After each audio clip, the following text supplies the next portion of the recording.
Good morning, good afternoon, and good evening.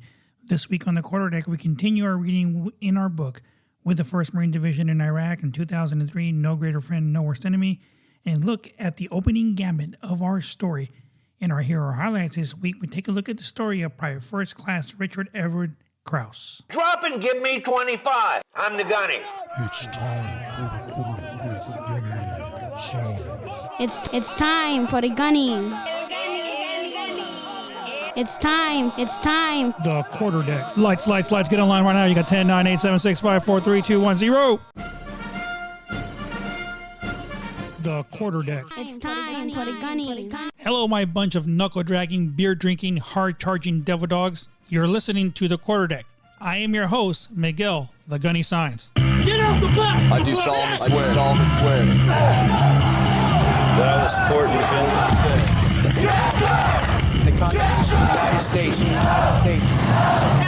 against all enemies, foreign and domestic.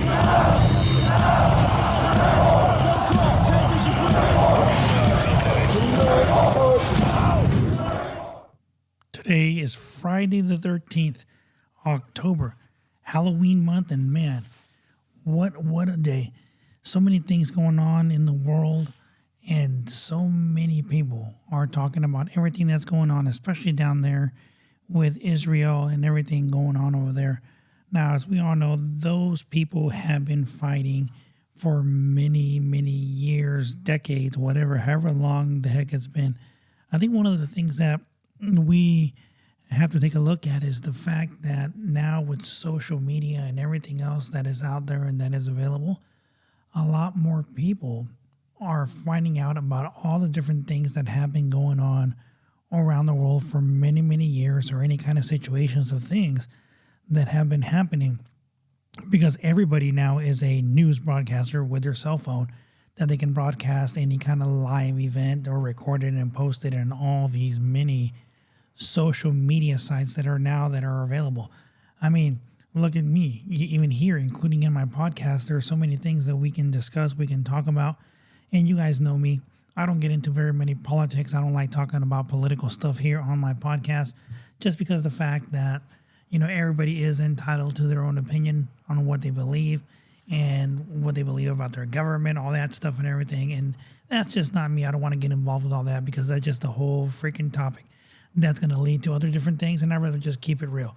Keep talking about Marine Corps stuff, about history, all those things that have been going on in the world and everything else with all those things.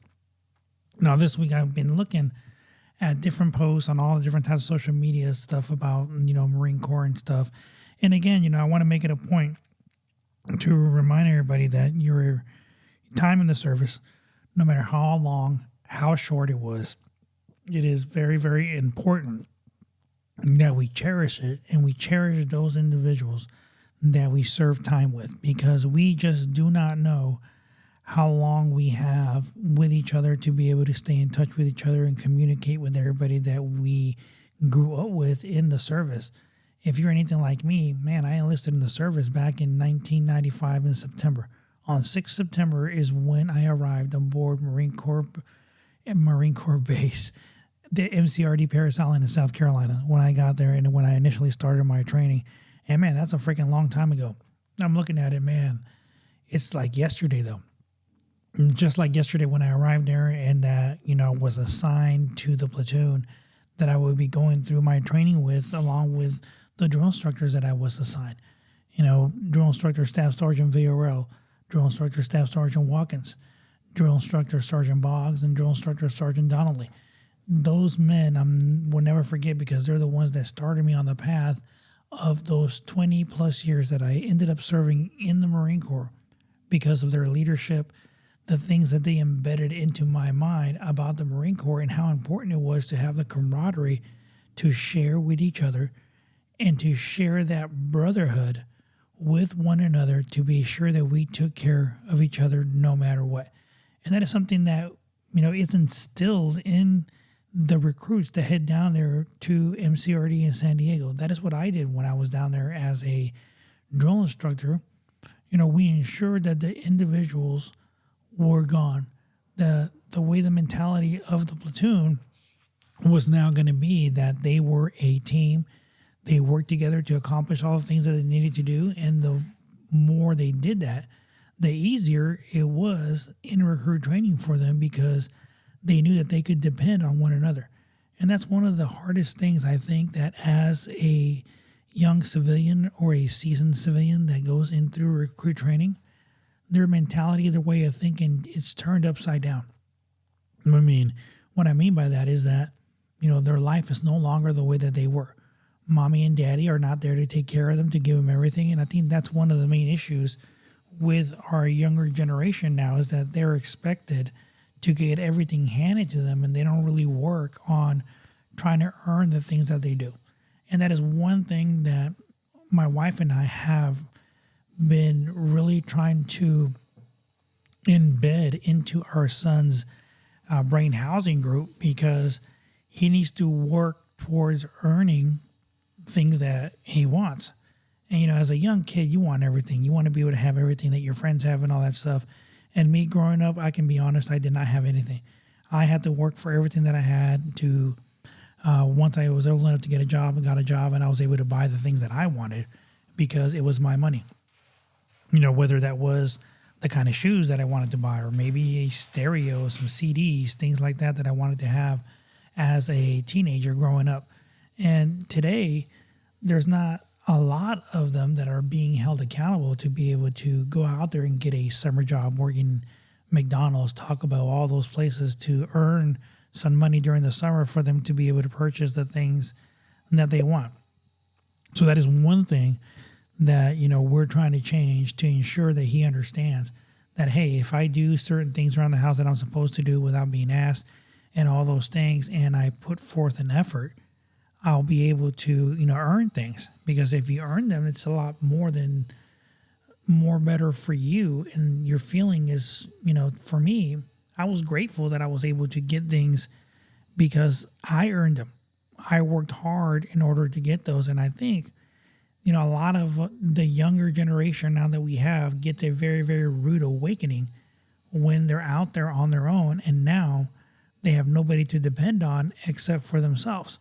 And that is one reason that I tell our son that he needs to focus on school. Right now, his only job is school. That's the only job that he has, is to ensure that he maintains good grades to get everything accomplished so he can graduate high school, go on into college, get a degree to help him to get a higher paying occupation once he graduates, because I don't want him working at McDonald's for the rest of his life. Yes, I know they've been working their butts off trying to get raises and raises and raises, but, in my opinion, and this is my opinion only, don't take it to heart, is that the fact that, fast food restaurants and chains like that are more meant for like high school students, a temporary job, things like that. They're not meant for somebody to have a retirement plan to just continue to working at McDonald's their whole entire life.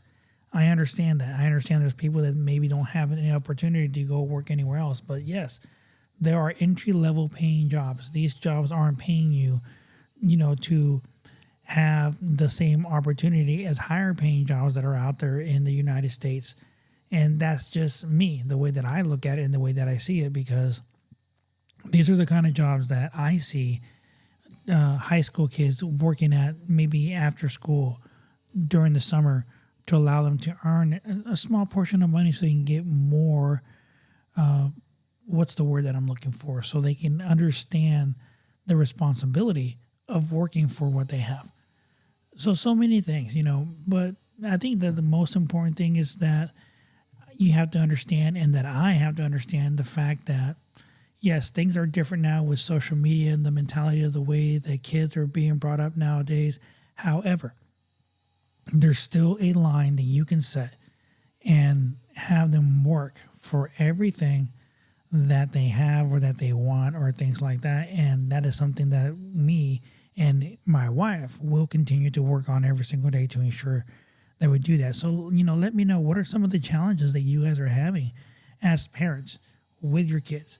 If they're already out of your house, they're already in college, they're gone, they already got their own life, hey, let us know.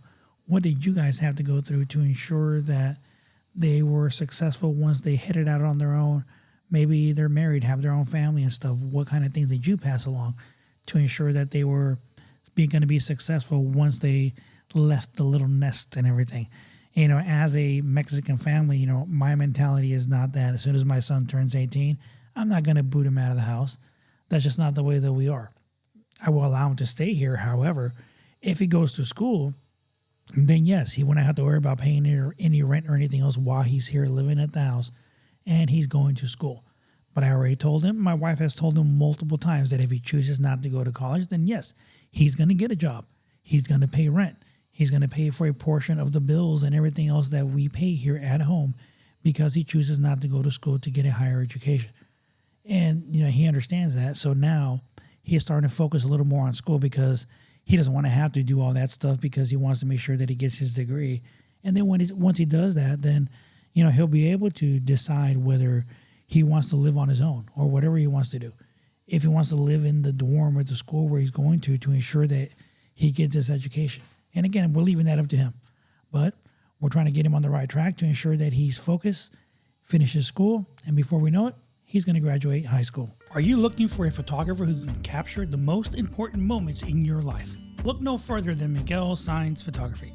Miguel Saenz is an award-winning photographer with a passion for capturing the beauty and emotions of weddings, family portraits, and special events. With years of experience and a creative eye, Miguel Saenz will create stunning images that you'll treasure for years to come. Whether you're looking for a traditional wedding album, a unique family portrait, or a professional headshot for your business, Miguel Saenz Photography has the expertise to bring your vision to life. From the initial consultation to the final product, Miguel Saenz will work with you every step of the way to ensure that your images reflect your unique style and personality. Don't settle for mediocre photographs that simply document an event. Trust Miguel Saenz Photography to create timeless images that capture the essence of your special moments. Book your session today and experience the magic of Miguel Saenz Photography. Visit Miguel Saenz Photography online at miguelsaenzphotography.com to see examples of his work and schedule your appointment today. What we're gonna do right here is go back.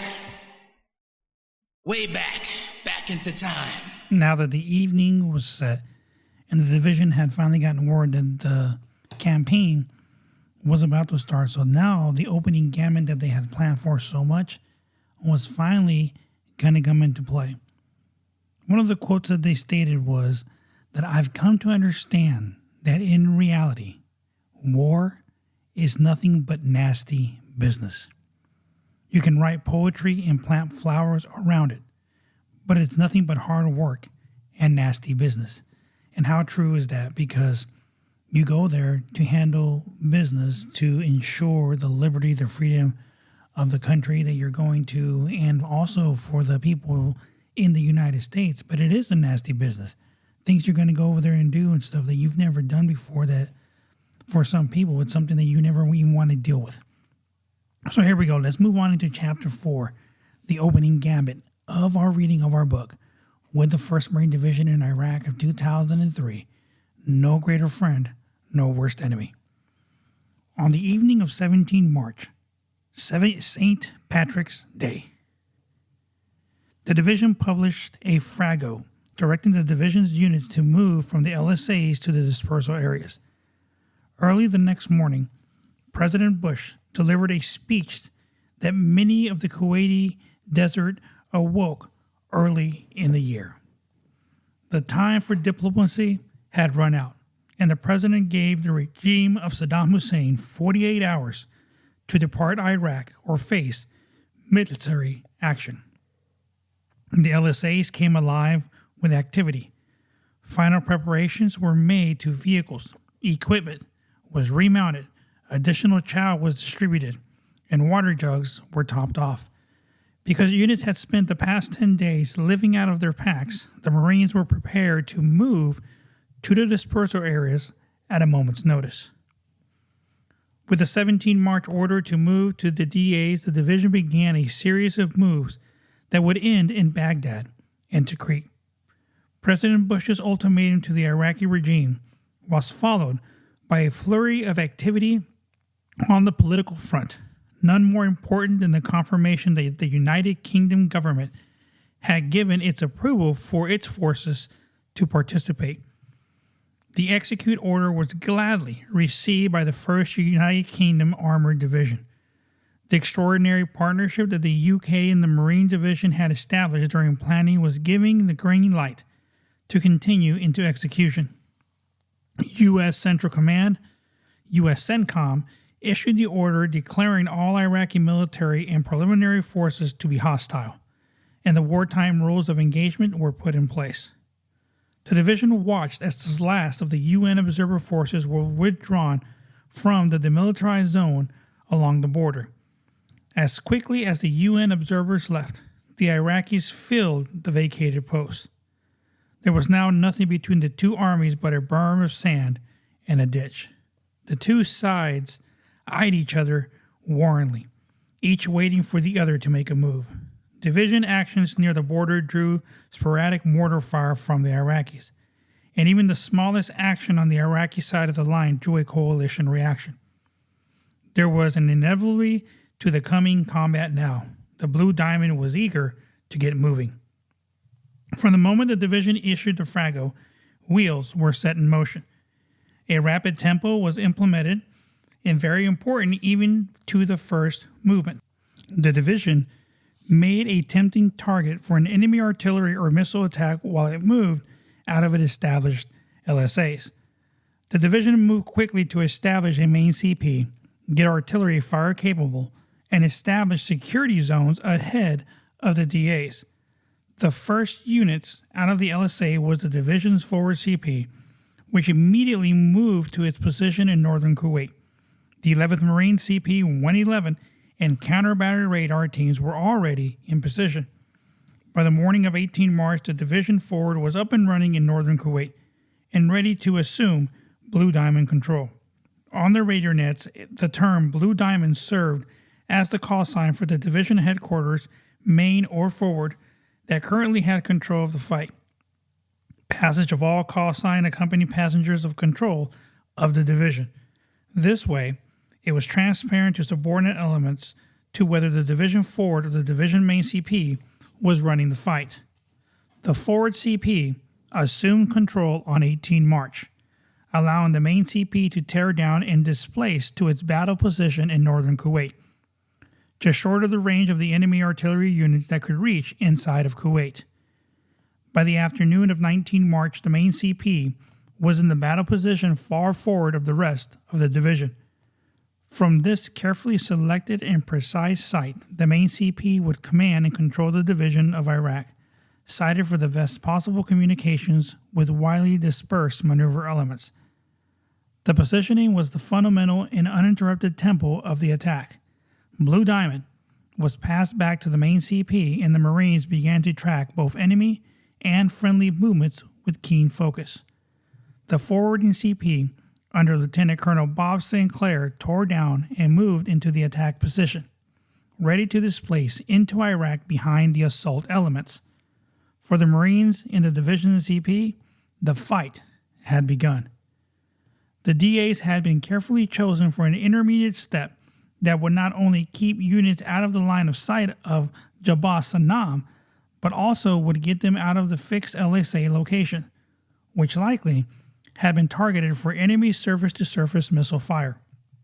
If the Iraqis were going to launch primitive missile strikes or chemical attacks, the LSAs could easily be targeted. The DAs located 10 kilometers or more outside of the LSAs, were closer to the border but still beyond the range of Iraqi artillery systems. The divisions was eager to fight, but did not want to participate political events in making proactive movements on the ground. To ensure smooth movement of all division units, 3rd AA battalions reinforced by 2nd and 4th AA battalions and a reserve company of MPs established traffic management control points to guide the units out of the DAs. Strict unit movement control would enable the rapid tempo of the division through critical choke points in the fight. The division units in the LSAs began their movement to the north, continued in good order, and were in position on the afternoon of 18 March. Because of the pre-movement reconnaissance, these movements were accomplished with minimal friction. The more than 20,000 Marines of the division and their over 5,000 vehicles moved out of the LSAs and were consolidated within the DAs.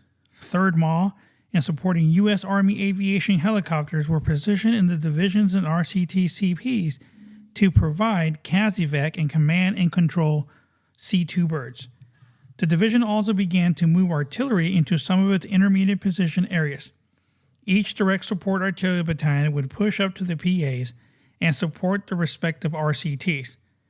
The positioning of artillery and counter-battery radar was key, as these weapons needed to be well forward to provide fires in support of the breaching activities. Because these critical systems were so far forward, Alpha Company from 3rd LAR was assigned to guard mission prevent enemy interface with the division's artillery fire support assets. The LAR Company was also provided a measure of security for the division main CP, which was at risk of the unlikely event of an Iraqi attempt at a spoiling attack. The carefully rehearsed division scheme of maneuver continued from the dispersal areas with a movement to the attack positions, just short of the border obstacles. The APs were at the final staging areas, and assaulting elements would occupy prior to commencing the attack. The division's scheme and maneuver had clearly identified the sequence of the moving from the LSAs to DAs to APs, but had left the time spent in each flexible.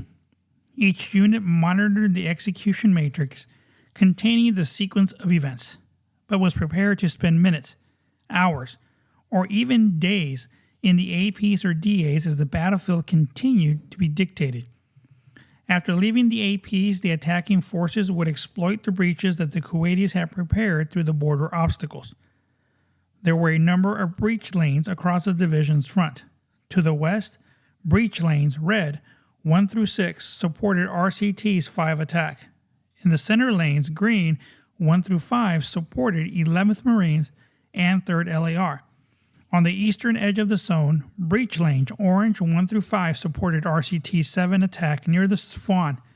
By the plan, the division's main CP would issue the command, and the division would attack across the border in simultaneous, unstoppable waves.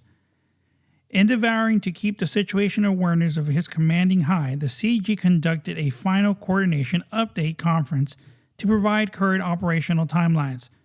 The coordination meeting, held in the solid windy location, revealed no issues. The commanders were confident and their units ready. Each passive moment now posed a risk to the oilfield infrastructure and gave the Iraqis time to react to the attack and surely they knew that it was coming. Although weather adversely impacted collections within the 24 hours, the G2 located the new Iraqi Type 59-1 artillery battery approximately 18 kilometers north of Safwan, and an Astros multiple rocket launcher in the vicinity of the Shayuba barracks. Both positions were nominated and were targeted by the OSW aircraft.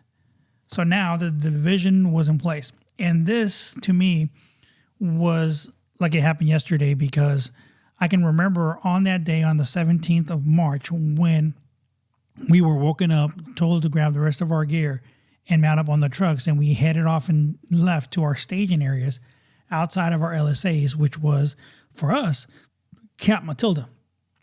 Then we were there, and we went ahead and got into position outside of the outskirts there, close to the border of Iraq and Kuwait, in position to aim down to be able to engage the mechanized tank battalion that was moving towards us, coming across the Safwan Hill area, which, if you remember, the Safwan Hill was basically the only really height advantage that the Iraqis had for them to actually see what the heck we were doing as a division throughout our training and all that stuff. So this allowed us to be prepared.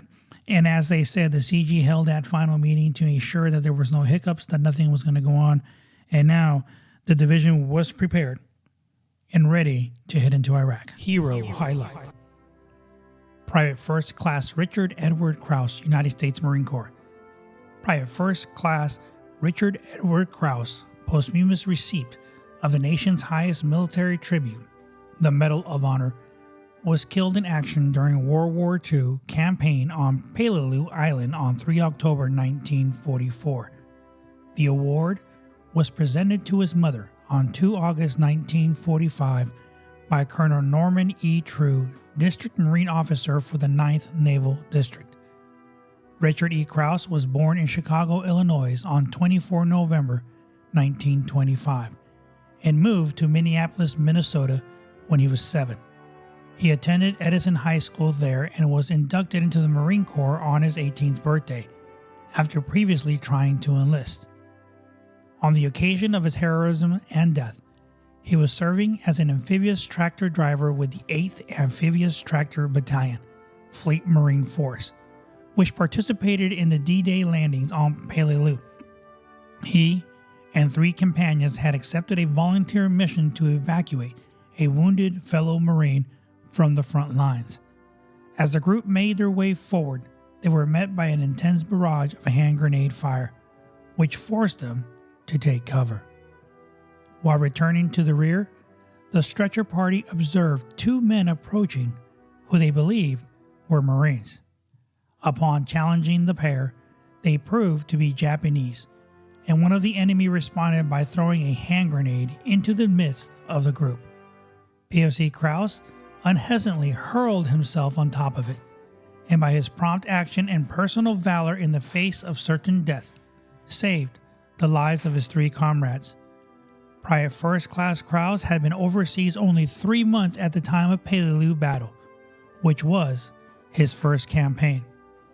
Private First Class Krause was initially buried in the U.S. Armed Forces Cemetery on Peleliu Islands. Later, in 1948, his remains were reinterred in Fort Snelling National Cemetery, Fort Snelling, Minnesota, at his parents' request.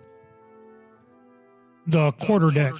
So now, while we know that the division is not prepared, this week we kind of found out a lot more about that division and how they moved in the preparation area in the staging phases, ready to go to head into Iraq. And I've got to tell you guys, our book with the 1st Marine Division in Iraq of 2003, No Greater Friend, No Worse Enemy, is starting to build up to the actual climax of everything that the division went through and how they handled everything as they moved from Kuwait and headed all the way into Iraq, into Baghdad, into Crete. And it's only going to get better. Next week, we're going to talk about how the Iraqi army was planning to defend, or what they did in order to defend those areas where the division was actually getting ready to actually head into with them, so they have an opportunity to actually defend all that stuff. And as always, our hero highlights, they get better and better with all these Marines and everything that they did once they were down there in combat. And it's because of them. It's because of them that so many individuals, so many Marines still enlist today to ensure that they are continuing on with the history, the traditions, and everything else that's going on with the Marine Corps. And that's something that's going to continue on for years and years and years. That's never going to change. So again, let us know this week. Let us know about what you are thinking, what you're planning. What are your goals, your decisions with your kids to get them in the right direction? Let us know. Leave us your comments, your memos, your voice messages, whatever, on our Facebook page, The Quarterdeck with Gunny Signs. Let us know what's going on so we can go ahead and get those questions answered for you. And then we'll be able to maybe discuss them a little bit more on our next podcast, our next recording, and maybe get you here in as a guest. So if you're interested in being a guest, please send your information, leave it there on our Facebook page, The Quarterdeck with Gunny Signs, and we'll reach out to you and get you scheduled in to be an actual guest here on our podcast. So until then, enjoy your weekend. Have a great time. Be able to spend all this time with your family and start getting ready for the remainder of the Halloween season. So until next time, this is Miguel, the Gunny Signs, sounding Liberty Call. Get out the bus! I do solemnly swear that I will support and defend The Constitution of the United States. against all enemies, foreign and domestic.